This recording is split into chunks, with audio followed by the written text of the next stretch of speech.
Welcome to Factoring Trinomials. This lesson is a complete review from Foundations in Pre-Calculus 10, and even though I'm going to reteach the trinomials separately, they will very shortly be all blended together. So the first one that we'll look at is what I call easy trinomial, and that's where the numerical coefficient of our quadratic term, so that means degree of 2, will be 1. And so what we need to find are two factors of the constant, so that's the c, that have a sum of the numerical coefficient of our linear term, so that's b. And so just because it might have been a while, I'll set it up for you like this, so that we need to find two numbers that we can put in there. And those same two numbers also have to go down below. So there are four factors of 6, 1 times 6 and 2 times 3, but only one of those pairs add up to 5, and that of course will be 2 and 3. And once we have those numbers,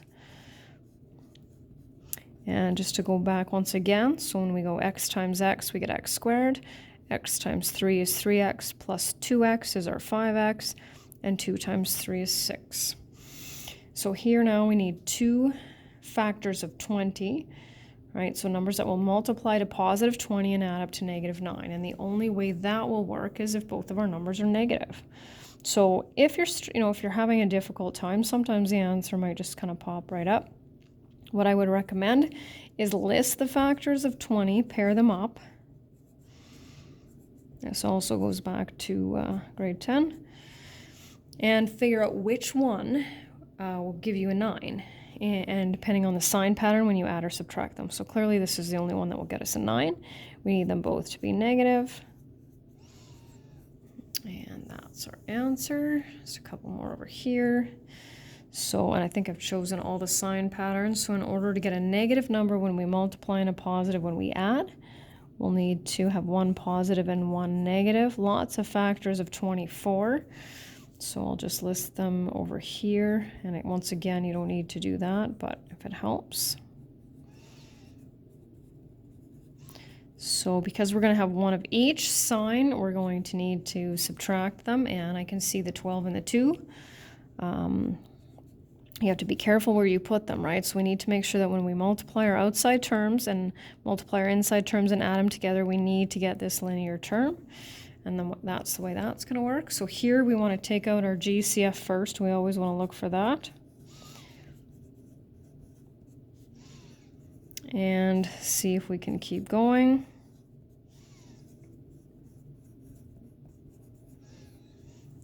And we're done. So the next one is what I call the difficult trinomial, and you don't need to be able to recognize them as easy or difficult, but what happens is our numerical coefficient for a quadratic term is greater than 1, which means we have more possibilities. So no greatest common factor here. So when I factor these, I always start with what I know. So because all terms are positive, I'm going to put two positives here. The only factors of 3 are 3 and 1. And here's where it gets interesting, because I have four factors of 10. So it's either going to be 10 and 1, 1 and 10, 2 and 5, or 5 and 2. And I've got to figure out which pair that is. And so I'm going to go with this. I'm going to lightly write these in. So that's what I've decided to go with. Now I'll multiply my insides and outsides and see if I get 11.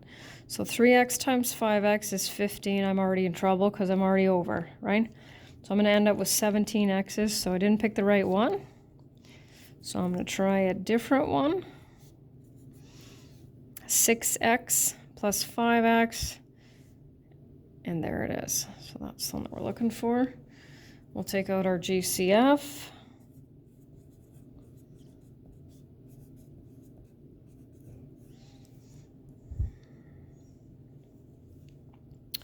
So 5 and a couple of sets of brackets. So I have positive, negative, negative. I need one of each. I don't know which one goes where, but I only have two factors of 3, and I've got a couple different possibilities here. So once again, we're just going to have to play around with it a little bit.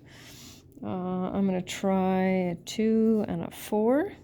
So before I put in my plus minus, I multiply these ones and see if I can get a 2, and I'm not going to get a 2 because I have a 12C and a 2C. So that's no good. So I'm going to try this one. And I have a 6C and a 4C. So now I know I can get that negative 2. And that's how I'm going to get my negative 2. So with this one, got a little bit more of a complicated situation because we have lots of factors of 12. So I'm going to list them over here.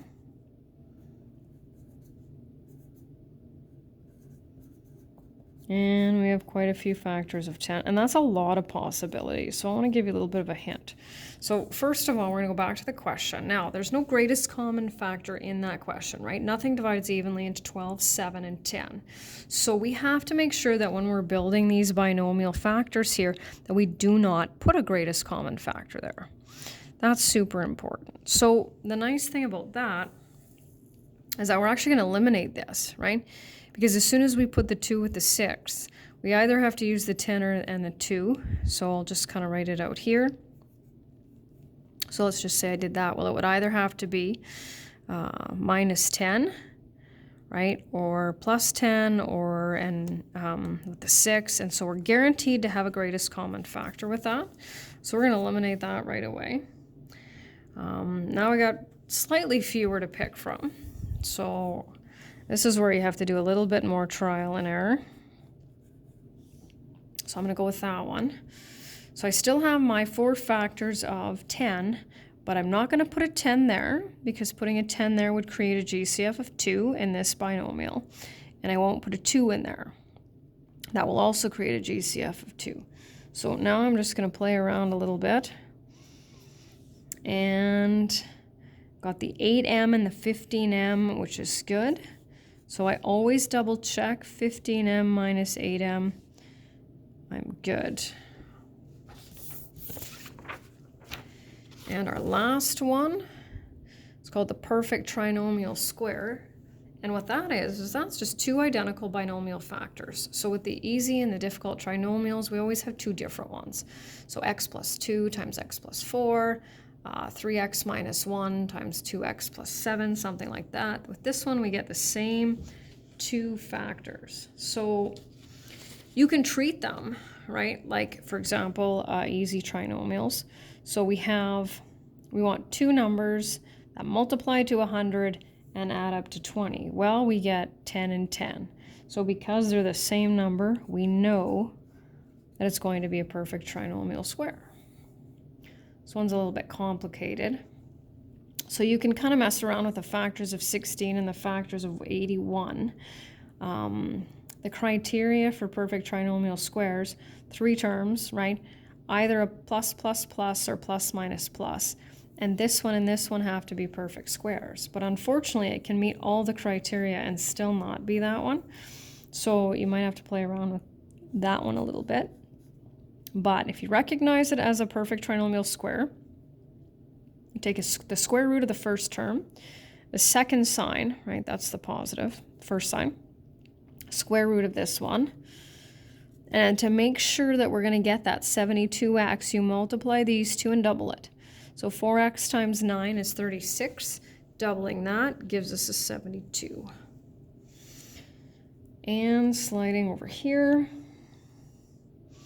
we have a GCF.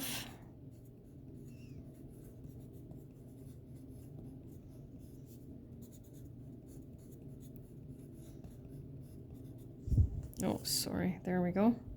Greatest common factor and a perfect trinomial square. And that's it.